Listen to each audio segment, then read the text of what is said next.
Assalamualaikum warahmatullahi wabarakatuh. Salam sejahtera, salam sehat semuanya. Dimanapun sahabat berada saat ini di seluruh wilayah Indonesia, mulai dari Sabang sampai Merauke.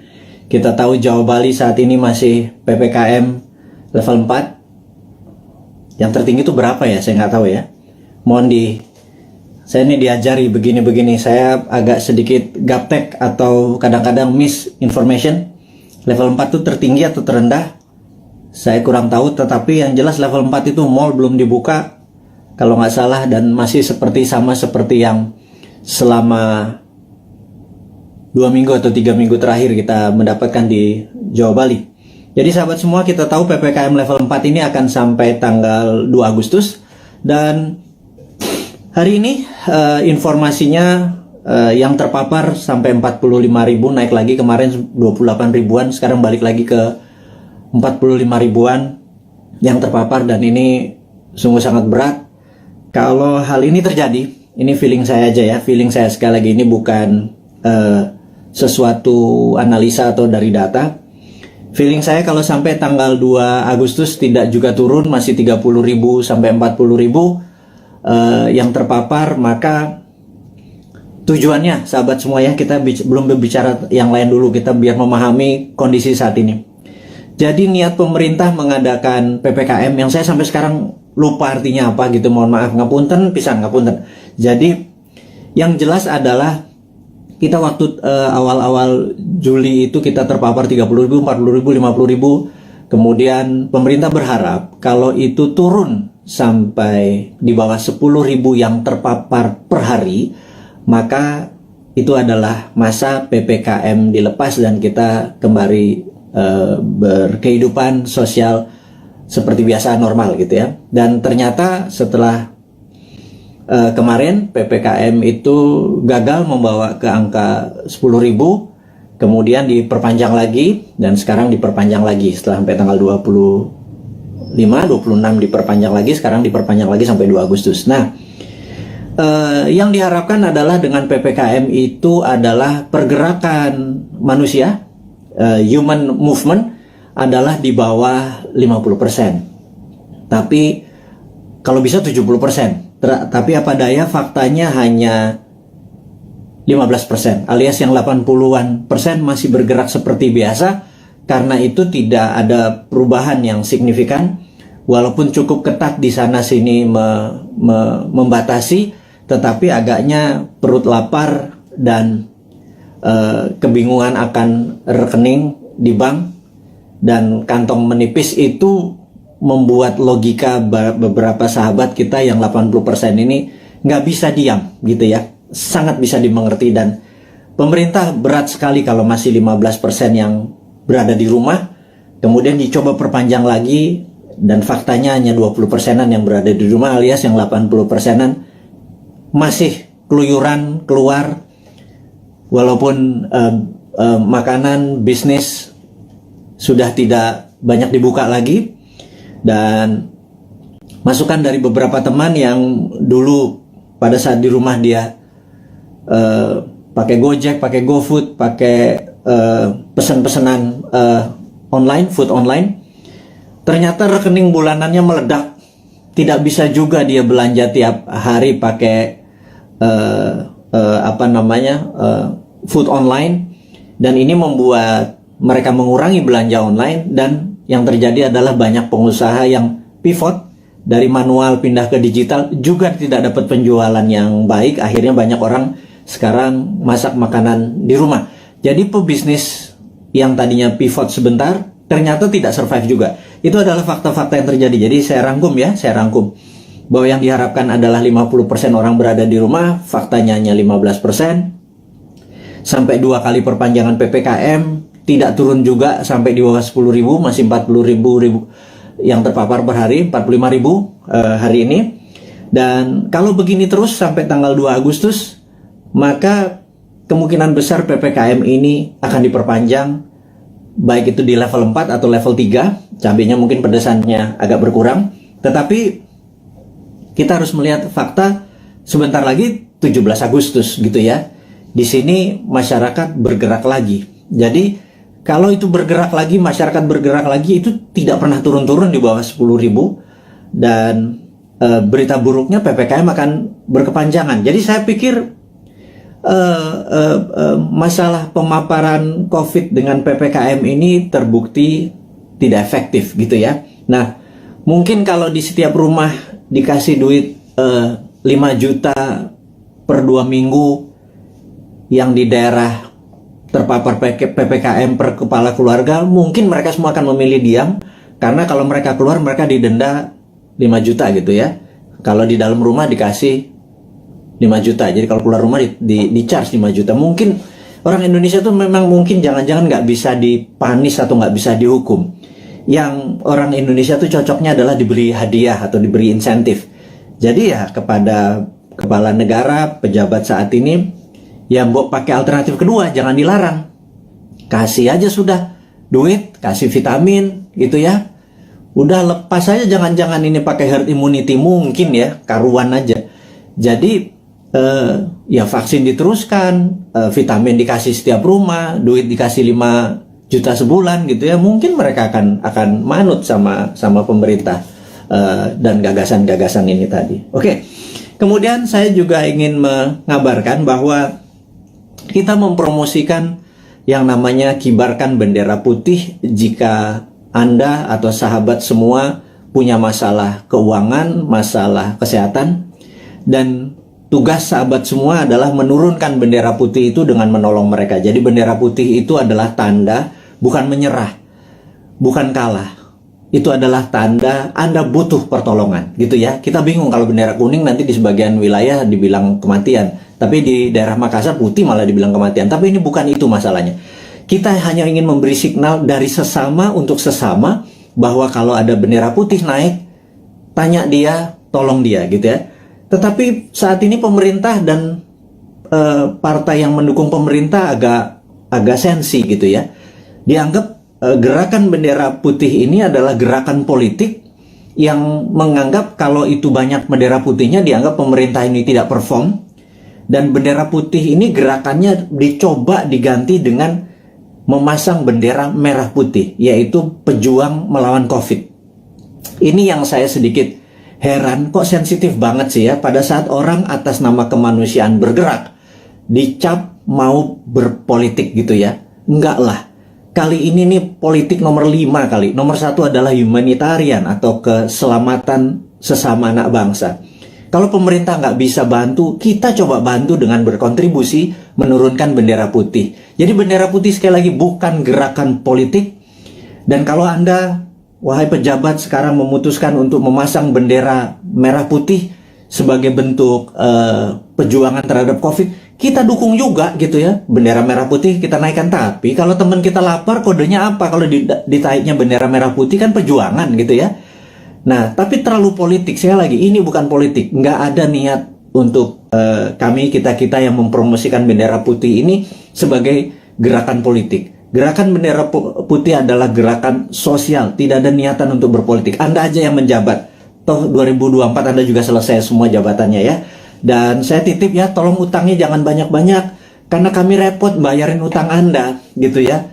Sekali lagi, kami nggak akan cawe-cawe kok sama Anda ya, tapi pasti kami suruh bayar gitu ya. Dan Anda ya mbok jangan nambah lagi utangnya gitu ya. Berat loh, hampir 6.500 triliun utangnya saat ini, dan pilihannya Ibu itu juga masih ngutang lagi, nambah 500 triliun lagi.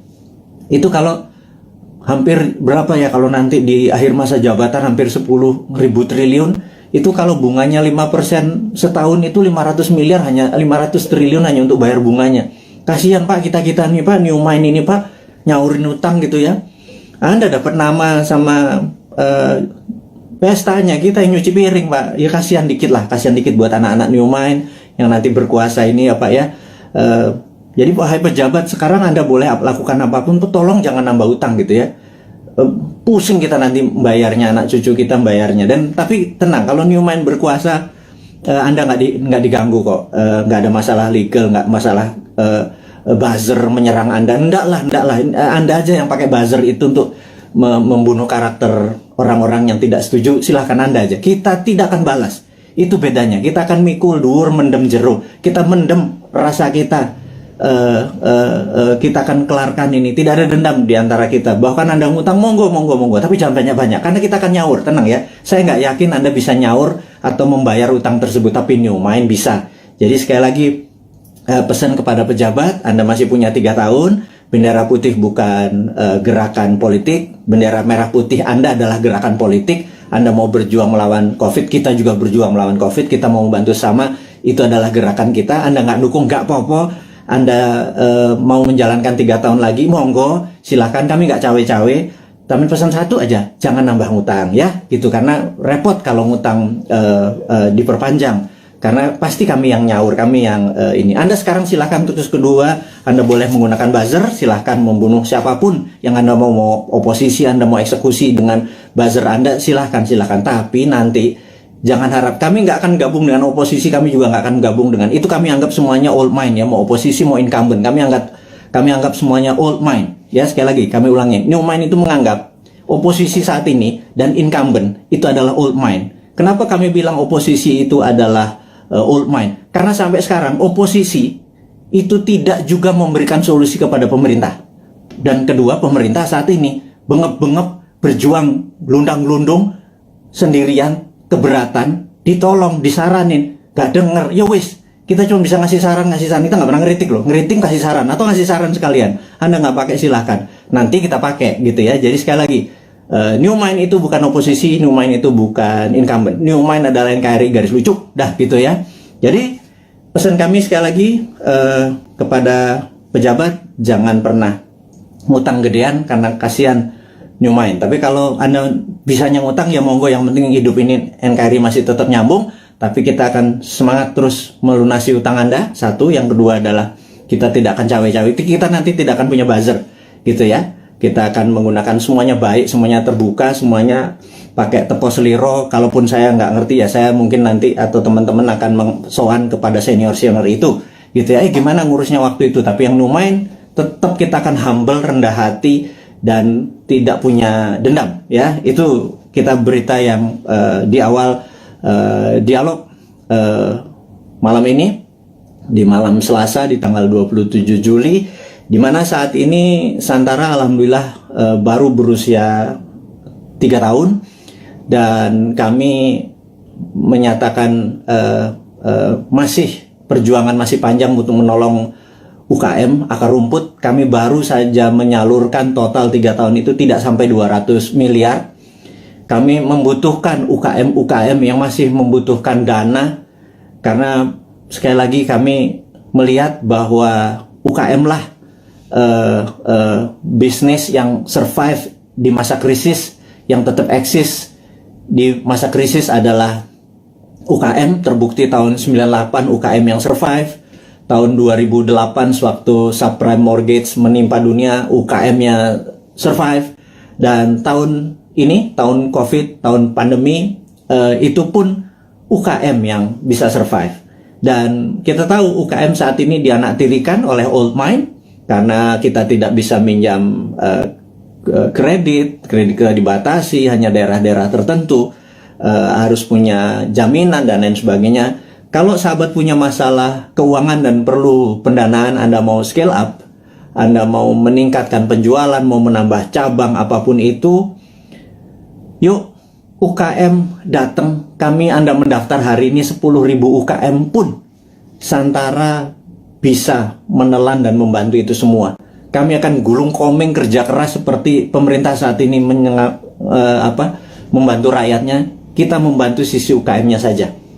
Kami siap, dan kami tadi rapat semua di keluarga besar Santara untuk mulai hari ini, tanggal 27 Juli 2021, 3 tahun usia Santara.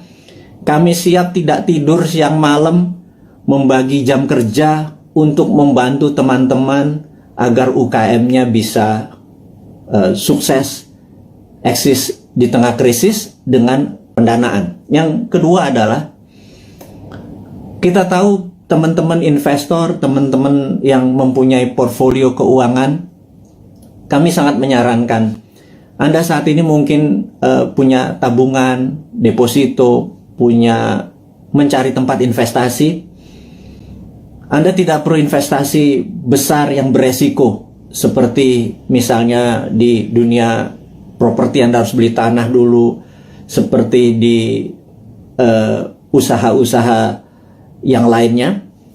Sementara uang atau modal Anda terbatas, katakanlah kecil, di bawah 10 juta, di bawah 20 juta gitu ya, dimana investasi yang lain besar-besar.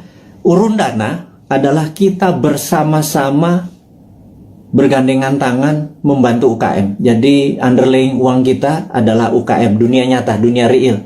Jadi kalau Anda punya 10 juta, 2 juta, 1 juta, berapapun itu, kalau di deposito nggak ada artinya, ditaruh di ATM atau habis gitu ya, ditaruh di bini apalagi gitu.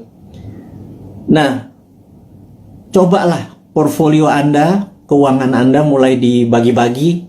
Jadi misalnya letakkan sedikit di UKM Santara. Anda bisa pilih, sebentar lagi listing-listing di Santara itu akan bertaburan. Anda pilih sendiri. Di dalam investasi, Santara hanya penghulu. Santara tidak membuat menyarankan ini yang baik, ini yang buruk. Anda sebagai investor lah yang berhak memilih pasangan Anda. Kalau Anda adalah cowok investor, maka UKM adalah ceweknya gitu ya. Cari yang cantik, yang pinter, yang terus belajar gitu ya, untuk jadi pasangan investasi Anda. Jadi saya sangat sarankan kalau Anda berminat menjadi investor di Santara, hubungi nanti di IG-nya Santara, ada nomor investor. Kalau Anda mau invest, Anda nggak usah pikir, wah saya nggak punya duit 100 juta, kita nggak butuh. Sahabat, kita yang butuh adalah uang-uang yang nganggur, yang receh, ketimbang ditaruh di tabungan Anda di celengan babi itu, namanya juga celeng gitu ya. Anda pindahkan aja 1.500.000 uang Anda itu, pindahkan ke UKM. Jadi ada dua hal. Satu, Anda bisa dapat dividennya. Dua, Anda menolong ekonomi saudara kita sendiri, para UKM. Jadi itulah filosofi Santara dan niat Santara untuk membantu. Dan Santara saat ini kami ingin melaporkan juga bahwa dalam 2-3 tahun ke depan, dan mulai dari ulang tahun yang ketiga ini, kita akan membuat Santara Internasional. Jadi Santara Viet di Vietnam, Santara Thai di Thailand, dan Santara Filipina. Itu 3 negara akan kita buat duluan. Jadi kita ingin Santara ini go internasional. Itu kita udah siapkan, kita udah ada mitranya. Jadi bukan hanya Gojek bisa di Vietnam, Santara pun bisa. Karena Santara punya keunikan, ini adalah equity crowdfunding pertama di Indonesia dan terbesar. Dan kita bercita-cita ingin menjadi yang terbesar di ASEAN atau di regional. Dan ini hanya membuktikan bahwa Indonesia bukan jago kandang. Indonesia di bawah New Mind itu ekspor kita. Buktinya Santara, karena di Vietnam, di Thailand, dan di Filipina tidak ada. Jadi kita go global, company kita dari sana ya dong untuk dong ya. Jadi Vietnam untuk Vietnam, Thailand untuk Thailand. Dia hanya pakai softwarenya kita. Dan mereka sangat antusias sekali. Nah, bayangkan kalau nanti ada 10.000 perusahaan Vietnam listing di Vietnam, tapi di Indonesia cuma 1.000. Yang ada masalah adalah orang Indonesianya. Orang Indonesia akan mikir kali ya. Banyakan mikir, banyakan analisa, kepinteran kali ya, jangan-jangan. Karena itulah saya pikir ke depan, mbok kurangi mikir gitu ya. Berprasangka baik, banyak baca, terus banyak berdiskusi yang sehat. Jangan ngikuti buzzer nggak buat kita pinter gitu ya. Buzzer membuat kita hanya jadi kuda-kuda terus, curiga terus gitu. Jadi sahabat semua, kita lanjut lagi. Santara Go Internasional ini dikawal oleh seorang profesional yang khusus untuk melaksanakan di bidang internasional ini. Dan kami serius sekali untuk membuat Santara menjadi perusahaan regional gitu ya. Kemudian ada lagi yang menarik. Santara adalah satu-satunya yang maaf agak meler ini. Jadi Santara satu-satunya saat ini yang siap dengan secondary. Secondary itu begini. Kalau Anda invest, Anda ingin exit, itu exitnya bisa di secondary. Jadi investasi itu ada dua. Satu dari dividen, di mana Anda dapat benefitnya, dividen. Dua adalah kenaikan dari nilai saham tersebut. Dan kenaikan nilai saham tersebut bisa Anda lepas di mana? Di secondary market. Jadi kalau Anda misalnya saat ini di IDX atau di Bursa Efek Indonesia, Anda membeli saham katakanlah BCA gitu ya, harganya lupa saya sekarang berapa, 30.000 atau 29.000 kali. Begitu Anda membeli, suatu hari harganya menjadi 30.000 atau 31.000, ada untung 1.000-2.000 perak. Anda selain dapat dividen dari BCA, Anda juga bisa exit, dapat 1.000 atau 2.000 rupiah per lembar saham yang Anda beli. Jadi Anda dapat capital gain-nya gitu ya. Nah, capital gain itu eksekusinya ada di secondary market. Jadi kalau Anda sekarang pemain kripto, Anda doge, Anda beli Bitcoin di harganya harga dari langit, misalnya 100 juta, sekarang harganya 101 juta, Anda jualan untung 1 juta. Itu namanya secondary market. Anda melepas secondary market. Nah, sebentar lagi Santara akan meluncurkan secondary market. Izin kita dari OJK sudah lengkap. Jadi bisa dibayangkan, saat ini ada 1 juta sahabat kita yang bermain di kripto gitu ya, uangnya tentunya saham-saham internasional,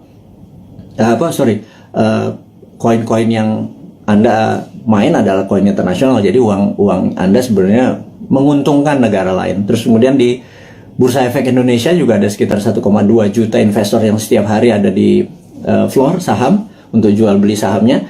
Dan kita berharap sewaktu Santara secondary-nya dibuka, itu adalah teman-teman yang portfolio keuangannya tadi bermain mengharapkan capital gain, Anda bisa menolong UKM karena yang Anda beli adalah saham UKM.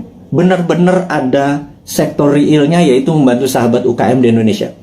Dan apa yang terjadi kalau di Vietnam, Thailand, dan Filipina kita bisa bersama-sama, ini terlalu mulus kalau kita bilang sekarang ya, anggap 3-4 tahun lagi lah sampai 2026, 2027, itu kita akan menjadi the biggest bursa UKM di dunia.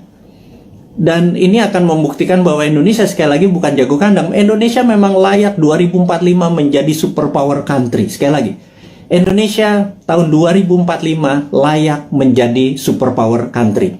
Sayangnya saat ini ya, sudah 20 tahun kita dipimpin oleh 3 kepala negara, kita belum juga per hari ini menjadi negara superpower. Ya, saya sengaja membuat kata-kata ini untuk semua berpikir, bukan mengkritik, bukan ngeledek, bukan nyinyir, tetapi sebuah realita. 3 tahun kita dengan Ibu Mega, kemudian 10 tahun kita dengan Pak SBY, kemudian ditambah saat ini Pak Jokowi 7 tahun. Jadi total 20 tahun. Pertanyaannya, apakah Indonesia sudah menjadi negara superpower dalam 20 tahun? Jawabannya, kita masih negara pengimpor, kita masih negara penghutang, kita masih bergantung yuan dan dolar. Apakah itu dikatakan negara superpower? Gitu ya. Defisit neraca perdagangan kita sama Tiongkok membesar gitu ya. Produsen kita juga bukan barang-barang yang nilai tambah, tetapi masih bahan baku atau komoditi. Apa yang terjadi? Ini loh yang kita mau tanya. Wahai sahabat semua, yuk kita mikir bersama ya. Kita mikir bersama. 20 tahun kita sudah dipimpin oleh pemimpin besar. Ibu Mega adalah pemimpin wanita yang powerful. Pak SBY gitu ya, juga sangat powerful. 10 tahun dia memimpin. Kemudian Pak Jokowi juga sangat powerful, sudah 7 tahun dan masih 3 tahun lagi. Total 20 tahun saat ini. Pertanyaannya kita, apakah sudah jadi negara superpower? GDP per kapita waktu Bu Mega itu adalah 1.700. Kemudian sama Pak SBY dibikin sekitar 3.700. Kemudian saat ini Pak Jokowi naik 15% lah. 7 tahun naik 15%, jadi sekitar 4.000-an gitu ya. Kalau Pak SBY naiknya 220%. Kemudian Bu Mega naik sekitar 15% 3 tahun. Jadi saat ini kita ulangi lagi, apakah Indonesia menjadi negara superpower selama 20 tahun 3 presiden ini berkuasa? Nah, kemudian di 2024 para calon-calon yang ada itu genre politiknya adalah mirip dengan ketiganya. Misalnya kita sebut aja Pak Prabowo, ya dia adalah ke Ibu Mega gitu ya. Kemudian ada AHY mungkin ya, itu dia ke arah Pak SBY. Kemudian ya ada nama-nama seperti Pak Ganjar, Erick Thohir dan lain sebagainya, seperti istana sekarang atau Pak Jokowi genrenya. Apakah dengan mereka menjadi presiden 2024 sekarang yang ada di etalase politik sekarang ini, apakah selama 20 tahun ke depan akan membuat Indonesia menjadi negara superpower? Tanya deh, gitu ya. Anda kan ngefans tuh ya sama Pak Ridwan Kamil, ngefans sama Pak Ganjar. Nggak salah ngefans sama mereka. Saya juga ngefans loh, teman saya semua gitu ya. Tanya, 5 tahun dengan mereka, 10 tahun dengan mereka itu akankah membuat Indonesia menjadi negara superpower gitu ya? Nah, pertanyaan berikutnya. Emang ada negara dalam 20 tahun menjadi negara superpower gitu ya? Itu kan, ini Sontoloyo ngomong doang lu si Bosman ini, emang ada negara dalam 20 tahun menjadi negara superpower? Oke. Saya ini saya pembaca buku cukup gila gitu ya, dan dari video IG live terakhir dan hingga saat ini saya lagi membaca buku Deng Xiaoping the Transformation of China dari Ezra Vogel. Bukunya 700 halaman, saya baru baca 500 halaman. Very powerful sekali Deng Xiaoping ini. Dan ini yang saya mau ceritakan, apakah dalam 20 tahun emang ada negara menjadi superpower? Oke, jawabannya adalah begini. Sahabat semua, di tahun 1918 Perang Dunia Pertama berakhir. Dan disitulah Jerman kalah perang. Jerman harus menanggung hutang atau biaya Perang Dunia Pertama yang rusak tadi ke negara pemenang perang. Jadi sudah Jermannya miskin, Jermannya harus membayar kerusakan yang dia buat. Jadi Jerman kalahnya 2. Udah rata tanah di Jermannya, Jerman harus bayar utang. 1918. Kemudian 1933 Jerman menyerang Polandia. 36, 39 masuklah Perang Dunia Kedua gitu ya, sampai tahun 45. Udah, kita sederhanakan aja. Dari 1918 sampai 1938 itu 20 tahun. Jerman menjadi negara superpower. Betul nggak? Dia bisa mengalahkan Eropa kok dalam 20 tahun dari negara miskin, dari nol. Pertanyaannya, apakah waktu Jerman selama 20 tahun itu untuk menjadi negara superpower, Jerman ngutang IMF? Jerman minjem yuan? Jerman pakai teknologinya Tiongkok? Mikir nggak tuh? Ada nggak sih yang mikir? Apakah Jerman dagang? Jual 10 modal 5. Untung 5 ditabung untuk membangun Jerman yang modern, membuat alat perang yang kencangnya bukan main, membuat kekuatan militer dan bangunan terbesar di Jerman hanya dalam 20 tahun. Saya ulangi lagi, pakai IMF, pakai ngutang, pakai yuan, enggak kan? Oke, mulai nemen ini Bosman ini kalimatnya, nyindir tapi ya biar logik lah. Pengagum-pengagum pejabat sekarang tuh biar mikir gitu lah. Bukan saya ngenyek gitu ya, saya cuma ngingetin. Karena nggak ada yang tahu tuh, nggak ada yang ngomong juga gitu ya. Apa karena terlalu sibuk saat ini banyak cuan yang mereka harus bagi-bagi sehingga lupa belajar gitu ya. Ya wis, Bosman aja yang baca, Bosman yang belajar, saya kasih ke teman-teman semua gitu ya. Berikutnya adalah Jepang. 1945 Jepang rata tanah. Jepang rata tanah. Hiroshima Nagasaki itu rata tanah. Pusat perdagangan dia udah nggak produksi lagi. Kemudian 1964, 19 tahun, ada yang namanya Olimpiade Tokyo. Seperti sekarang ini, ada Olimpiade Tokyo. Anda harus nonton. Waduh, itu atletnya model semua itu. Ada Alika Smith, ada Robin dari Kanada, ada yang Jerman. Udahlah, Anda nonton dah.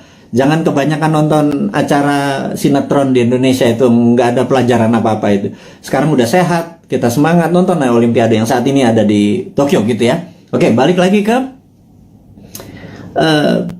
selama 19 tahun, kemudian Jepang membangun di tahun 1964, Jepang mengadakan Olimpiade Tokyo, dan itu adalah Olimpiade modern pertama di dunia.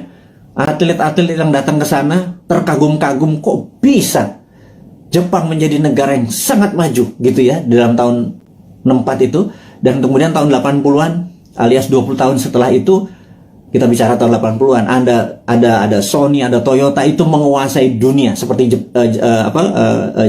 China sekarang. Jadi ternyata bisa tuh menjadi negara superpower dalam 20 tahun gitu ya.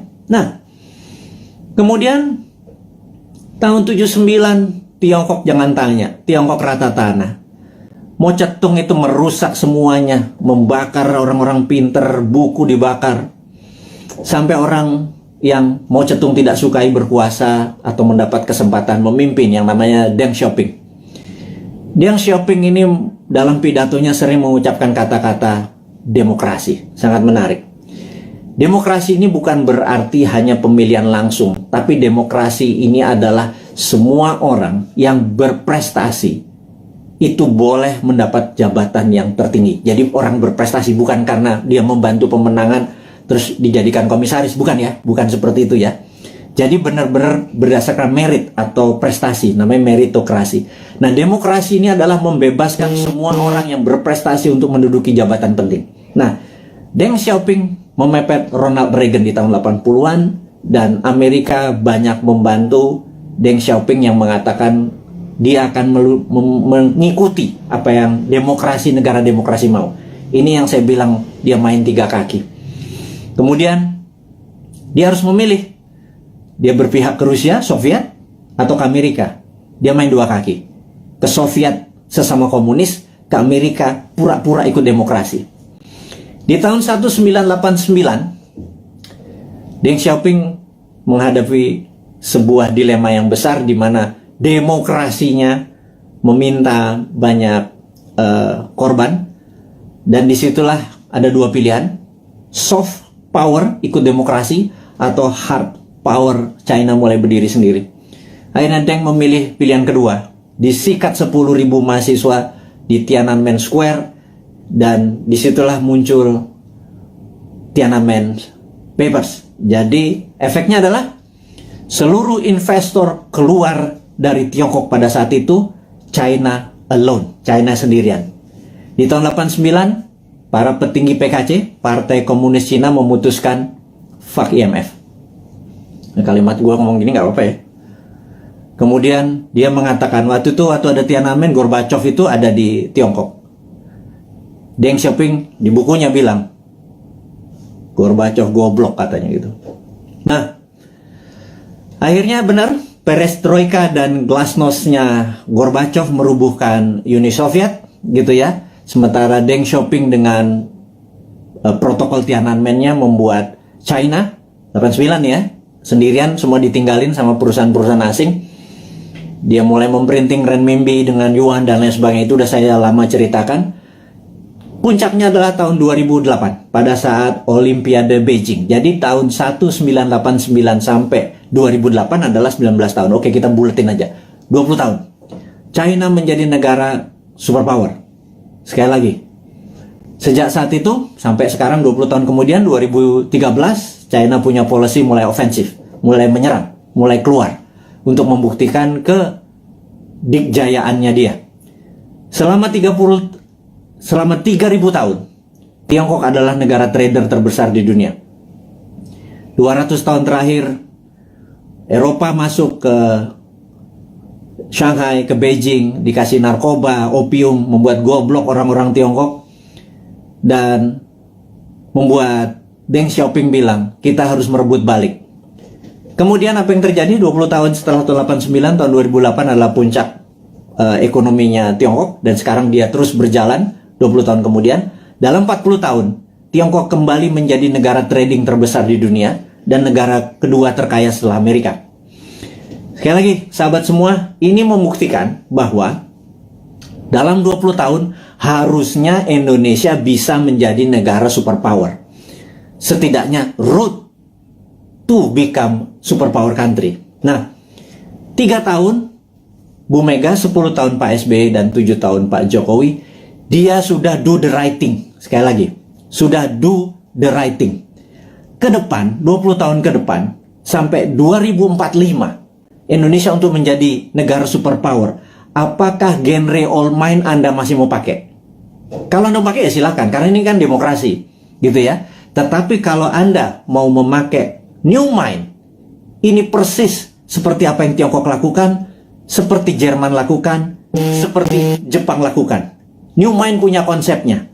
Monggo, yang menjadi presiden yang Anda sekarang ada di etalase, monggo. Tetapi kalau mau pakai konsepnya new mind, kita sudah lengkap. Inilah sahabat semua, sahabat-sahabat Bosman kaum Sontoloyo dari Republik Sontoloyo ini. Saya minta Anda semua sekarang mempromosikan ini semua. Bukan karena Bosman mau jadi presiden. Enggak, lupakan. Enggak penting. Yang penting kita cuma sejahtera. Untuk sejahtera itu harus punya konsep menjadi negara besar di tahun 2045. Gitu ya. Nah, untuk itu sekali lagi sangat rinci. Gimana caranya? Yaitu contohnya adalah kita tahu UKM saat ini 97% angkatan kerja itu adanya di UKM. Saya ulangi lagi. 97% angkatan kerja itu ada di UKM. Gara-gara pandemi, 9,7 juta sahabat kita menganggur. Karena Pak, UKM yang terpukul. Berikutnya, UKM saat ini belum menjadikan karpet merah difasilitasi oleh pejabat negara. Karena kita belum bisa berdaulat UKM itu. Padahal ada lebih 50 juta UMKM ya, dari mikro, kecil, menengah, yang menghidupi 97% angkatan kerja. Jadi, kalau angkatan kerja ini mau mendapatkan lapangan kerja, bukan perusahaan besar yang dikasih pendanaannya, tetapi perusahaan UKM, gitu ya. Nah, Santara saat ini hadir untuk membuktikan bahwa konsep new mind itu berjalan. Dari kita untuk kita, dari sesama untuk sesama. Ingat, bendera putih adalah dari sesama untuk sesama. Kita nggak perlu IMF, kita nggak perlu Yuan, kita nggak perlu Jepang, kita nggak perlu Amerika, kita nggak perlu Tiongkok. Setuju ya? Dari kita untuk kita, itu bendera putih. UKM juga harusnya dari kita untuk kita. Jadi investor receh masuk 2 juta, 200 ribu, 500 ribu. Tolong angkat itu UKM. Ada jutaan UKM yang mau kita angkat. Ada jutaan sahabat kita juga punya duit nganggur gitu ya. Gabungkan semua. Santara hanya platform. Santara bukan membuat UKM besar. Yang buat UKM besar ya para UKM-nya. Yang buat kaya adalah investor itu pilih UKM yang benar. UKM itu marginnya itu jauh lebih besar dari perusahaan-perusahaan besar. UKM itu untungnya bisa 30%, 40% gitu ya. Dan inilah yang saya harapkan teman-teman portfolio keuangan Anda. Sekali lagi, bagilah. Kalau Anda punya 10 juta, 9 juta Anda taruh dimanapun boleh. 10%-nya taruh deh di UKM. Anda membantu UKM, 10% membantu UKM. Kalau saat ini uang beredar adalah 6.000 triliun, 10%-nya masuk ke UKM atau 60 triliun. 60 triliun itu untuk menghidupi UKM itu adalah dari kita untuk kita. Itu kita negaranya berdikari. Nggak kita jadi ekspor, kita nggak ngutang gitu loh. Nah, sahabat semua, di ulang tahun Santara ketiga dengan berapi-api si Bosman Sontoloyo ini ngapunten minta izin tanpa niat menyinggung siapapun, tetapi kita mengkritik diri kita sendiri bahwa yuk 20 tahun kita ucapkan terima kasih kepada pemimpin-pemimpin kita yang telah membawa kita ke saat ini, kita masih utuh negaranya.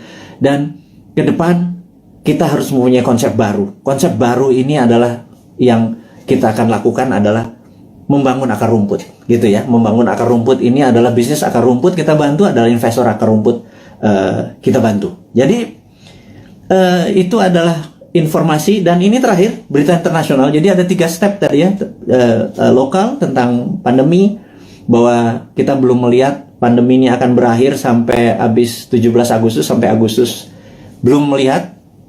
Kalau ditambah tadi masih itu, jadi kita harus melakukan strategi-strategi. Tetapi, nah ini kita harus bicara tidak selalu sisi negatifnya. Selalu setiap hoax itu ada key, setiap jatuh itu ada naik gitu. Setiap jatuh pasti ada peluang. Nah, sahabat semua, kita mau mengingatkan bahwa kapan moment of greatness dari Indonesia itu. Moment of greatness adalah mulai Oktober 2022. Bukannya jauh ya, itu angka dekat sekali. Kenapa? Karena G20 akan diselenggarakan bulan Oktober di 2022. G20 ini adalah government 20 negara akan hadir, di mana saat itu ini adalah moment of greatness dari bangsa Indonesia untuk membuktikan bahwa kita negara yang layak untuk dijadikan tuan rumah. Dan pada saat itu kita harus menyiapkan, sahabat semua, menyiapkan sesuatu untuk momen sebesar ini itu tidak semalam atau 2 malam. Itu menyiapkannya dari sekarang ini. Jadi peluangnya besar sekali. Dan kita mau minta deal dengan dengan Pak BUMN, Pak Erik, dengan Pak Sandiaga Uno untuk acara G20 itu 80%-nya adalah UKM yang memberikan kontribusi bantuannya gitu ya. Nanti kita akan deal bersama-sama nih. Kemudian ada berita internasional sekarang. Kita mau duluan. Nomor 1 adalah kita menginformasikan bahwa kemungkinan besar Biden akan resign. Nah ini Bosman ini kalau ngasih informasi ini rada-rada langitan sedikit. Bukan apa-apa. Karena berbisnis, bernegara, itu kita bukan hanya menyadari kekuatan politik lokal atau minat dari lokal, bahwa kekuatan asing itu patut dipertimbangkan, gitu ya. Dan kita tahu cara berpolitik 7 tahun terakhir ini kental politik lokal, gitu ya. Tidak peduli sama politik luar negeri. Bahwa misalnya kita sangat miring ke Tiongkok gitu ya. Seakan-akan di dunia ini negara cuma Indonesia dan Tiongkok gitu. 190 negara lain tuh nggak kenal tuh. Emang ada negara Nauru ya, emang ada Solomon Island ya, emang ada negara Sri Lanka ya, gitu ya. Ini saya suka heran gitu ya, kok negara Tiongkok apa-apa Tiongkok gitu ya.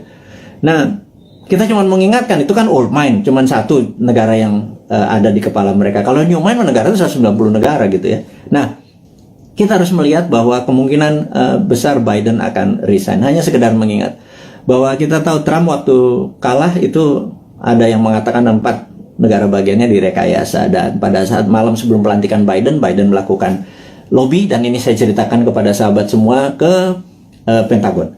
Dan Pentagon agaknya mempunyai limit terhadap Biden karena dia dianggap lemah dan Amerika tidak bisa menang perang lawan Tiongkok kecuali Biden dilengsarkan dengan alasan kesehatan. Ya, ini sekali lagi. Kemudian naiklah Kamala Harris, dan ini kuncinya, siapa yang jadi wakil presidennya Kamala Harris, that's the key. Saya nggak bisa kasih tahu sekarang karena saya emang nggak tahu. Tetapi ini harus menjadi perhatian sahabat semua, jadi bahan renungan bahwa oh iya, bernegara itu ada negara besar gitu ya. Karena dolar saat ini menguasai 65% transaksi dunia, dan itu namanya Amerika. Yuan saat ini cuma 1%-an yang namanya Tiongkok gitu ya. Terus kenapa transaksinya pakai yuan, kita juga nggak ngerti kadang-kadang. Terlalu pintar mungkin ya, karena banyak prestasi. Jadi kita yang nggak nyampe ilmunya. Oke, kemudian kita mau mengingatkan adalah begitu Biden nanti resign atas nama kesehatan, maka di sini Tiongkok yang mulai ketar-ketir. Jadi Tiongkok memang waktu kemarin PKC, Partai Komunis Cina, merayakan ulang tahun ke-100, Xi Jinping dengan retorik, dengan pidato yang orasi luar biasa, mengatakan bahwa akan memenggal kepala negara yang membuli Tiongkok. Dan ini kata-katanya sangat ofensif gitu ya. Jangan-jangan kalau gue yang jadi presiden dipenggal duluan sama dia, karena kan gue ngebully terus dia kan, gitu ya. Ngebully sebenarnya bukan anti Tiongkok. Kita akan terus bermitra dengan siapapun. Kita akan tiru bagaimana Tiongkok jadi besar, tetapi kita bukan negara yang dirugikan. Buktinya saat ini trading kita dengan Tiongkok adalah Tiongkok yang surplus, kita yang defisit. Jadi kita kalau menjadi presiden nanti, kaum Newman bilang kita harus impas dong, jangan lo yang positif, kita juga harus positif atau impas, jangan kita yang defisit gitu ya. Tapi itu perlu strong lobbyist gitu ya, bukan yang mimpin lobbynya adalah diplomatik NKRI garis lurus, bukan trader gitu. Kalau trader ya negara untung rugi nggak peduli, yang penting kantong gue tebel gitu kan. Nah itu ya itulah, siapa yang masih memuja-muja orang-orang itu, Anda harus ingatkan. Suatu hari Anda tidak menjabat gitu ya. Nah, tapi ingat, kita bukan tipe balas dendam. Gitu aja bedanya Newman. Kemudian kalau kedua, Xi Jinping mengatakan bahwa dia akan melakukan aneksasi Taiwan, Hong Kong dan Macau. Kemudian dia juga menyiapkan 100 silo dengan hulu ledak nuklir. Silo adalah tempat peluncuran roket berkepala nuklir. Ini menunjukkan Cina benar-benar ready untuk war. Nah, pertanyaannya, apakah akan terjadi war physical?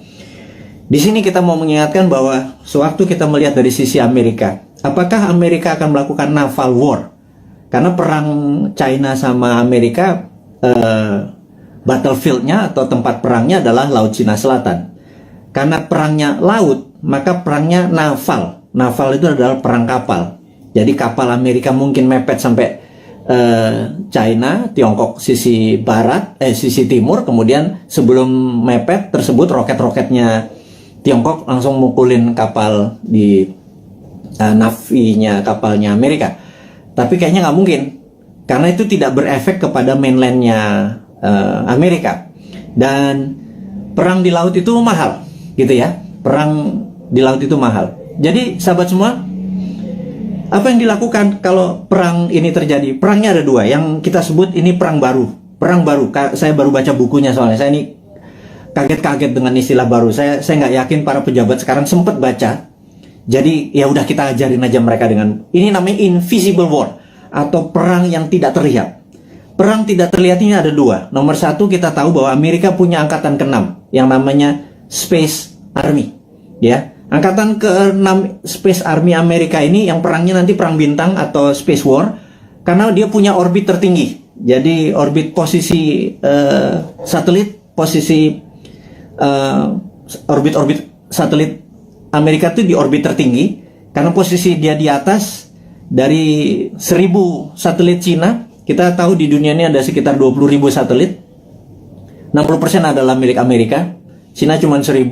Itu ditembakin semua satelitnya dari pakai laser magnetic beam yang Amerika saat ini punya. Itu pasti China shutdown itu, gitu ya.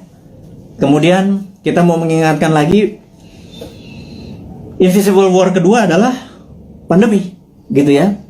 Jadi dihajar dengan pandemi di sisi bawah, di atas, yang tidak kelihatan juga di sisi battle space, perang udara. Nah, teman-teman, apapun yang terjadi perang antara dua gajah itu, jangan Pelanduk mati di tengahnya, jangan Indonesia mati di tengahnya. Karena itu kita selalu menantang old mind ini, punya plan B nggak, gitu ya.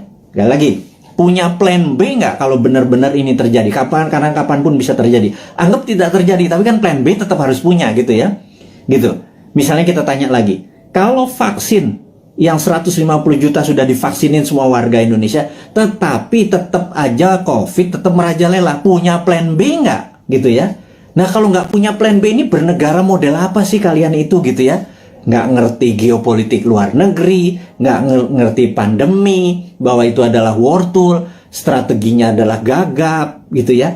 Kita sekali lagi, ini bukan mengkritik, ini mengingatkan bahwa kesadaran bernegara dari kaum New Mind itu tinggi. Kita ini patriotis semua nih, kaum New Mind ini. Kita nggak pernah menyalahkan tanpa solusi, gitu. Kita ngeritik barusan aja, nyinyir sedikit, tetap ngasih solusi, gitu ya. Nomor satu, solusinya apa? Itu kita kasih berita internasional bahwa Biden mungkin resign, China sama Amerika mungkin eskalasi perangnya akan tinggi. Kemungkinan perangnya adalah invisible war, yang satu pakai space orbit tertinggi, dan kemudian pakai COVID atau pandemi, gitu ya. Kemudian perang ini dengan COVID ini akan panjang, gitu. Pertanyaan berikutnya adalah, setelah pandemi ini masih ada perang nggak? Karena saat ini masuk perang dunia ketiga sesungguhnya. Perang dunia ketiga itu ada common enemy, ada musuh bersama. Kalau dulu Jerman di perang dunia pertama, cuma ada Jerman dan Jepang di perang dunia kedua. Common enemy kita atau musuh bersama kita saat ini adalah pandemi. Seluruh dunia kena pandemi. Jadi kita ini harusnya udah masuk kategori war. Dan invisible war tentunya.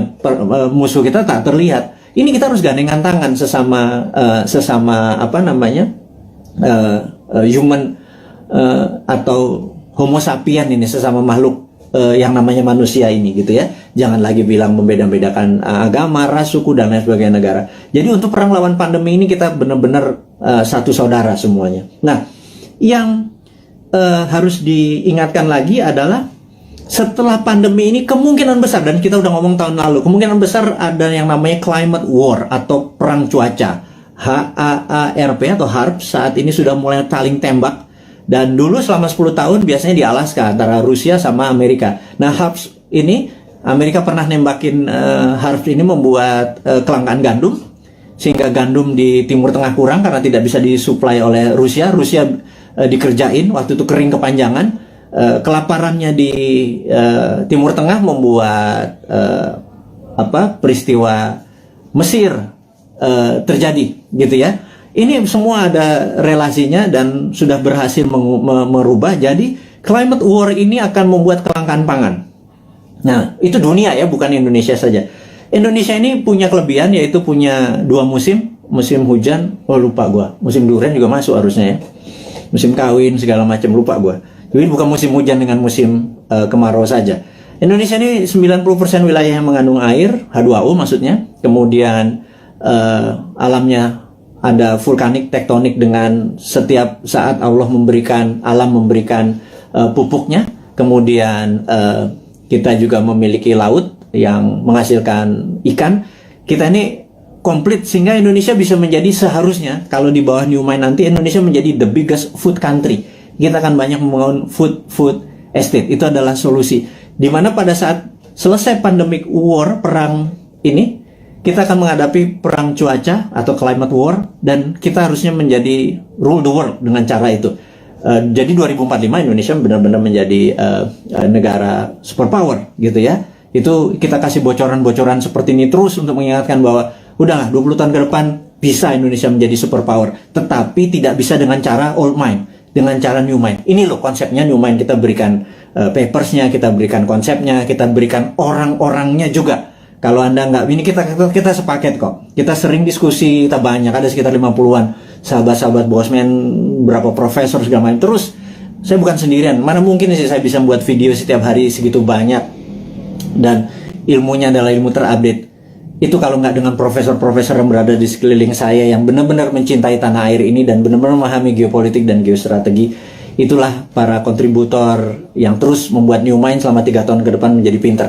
Yang saya harap sih sebenarnya saat ini kan masih 3 tahun, yang old mind minggir, sekitar 30 menteri minggir, menteri-menteri New Mind masuk gitu ya. Tapi ya benar-benar harus versinya New Mind. Nomor 1 misalnya BI kita bubarin, di bawah masuk di bawah Menteri Keuangan, jadi Dirjen Moneter gitu ya. Waduh, kalau kayak gitu mah waduh, kita printing money, kita kasih ke UKM produksi tentunya, bukan UKM non produksi, UKM produksi dulu supaya nggak terjadi inflasi. Inflasi adalah kalau uang beredar tidak sama dengan produksi. Jadi uang beredar harus sama dengan produksi. Berapapun uang dicetak selama produksinya sama, tidak ada inflasi. Kecuali ilmu lama ya, ilmu supaya kita ngutang terus dengan IMF, itu nggak boleh printing money. Yaitu ilmunya old mind. Monggo silahkan, masih 3 tahun lagi. Atau mau sekarang mau dibantu sama kita, boleh. Minggirlah 30 orang itu, atau minggir semua kabinetnya. Masuklah generasi New Mind ini. Nah kalau enggak ya udah, kita nunggu 3 tahun lagi. Tapi sekarang selama 3 tahun kita minteri 200 juta saudara kita debat ilmunya New Mind dengan Old Mind, kita debat, kita buka. Dan sahabat semua, Anda adalah pahlawan-pahlawan, 4.600 ini orang yang mendengarkan Bosman saat ini. Anda adalah orang-orang yang luar biasa yang punya ilmu ini, yang saya yakin Anda berdebat dengan siapapun, Anda udah punya basic ilmunya yang luar biasa. Nah, terakhir saat ini informasinya sahabat semua, entah bagaimana di YouTube itu banyak sekali cerita tentang Satrio Piningit gitu ya.